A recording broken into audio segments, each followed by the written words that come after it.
পাকিস্তানের উত্তরাখণ্ডে গত ২৪ ঘন্টায় আকস্মিক বন্যা ও ভূমিধসে মৃতের সংখ্যা বেড়ে দাঁড়িয়েছে ১৯৪ জনে।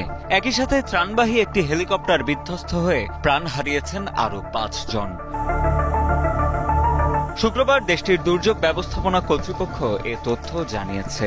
সবচেয়ে বেশি ক্ষতিগ্রস্ত হয়েছে খাইবার পাখতুনখাওয়া প্রদেশ, যেখানে ভূমিধস ও বন্যায় ১৮০ জনের মৃত্যু হয়েছে। এছাড়া পাকিস্তান শাসিত কাশ্মীরে ৯ জন এবং উত্তরাঞ্চলীয় গিলগিট বালতিস্তানে ৫ জন মারা গেছেন। খাইবার পাখতুনখাওয়া প্রদেশের প্রশাসন জানিয়েছে, দুর্যোগ কবলিত এলাকায় ত্রাণ সামগ্রী নিয়ে যাওয়ার সময় একটি হেলিকপ্টার বিধ্বস্ত হয়েছে।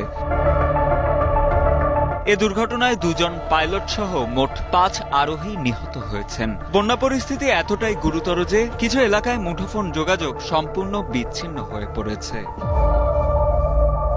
গিলগিট বালতিস্তানে একটি বিদ্যুৎ কেন্দ্রে পানি ঢুকে যাওয়ায় কিছু এলাকার বিদ্যুৎ সরবরাহ বন্ধ হয়ে গেছে। প্রধানমন্ত্রী শাহবাজ শরীফ পরিস্থিতি পর্যালোচনায় একটি উচ্চ পর্যায়ের বৈঠক করেছেন এবং দ্রুত উদ্ধার ও ত্রাণ কার্যক্রম শুরু করার নির্দেশ দিয়েছেন।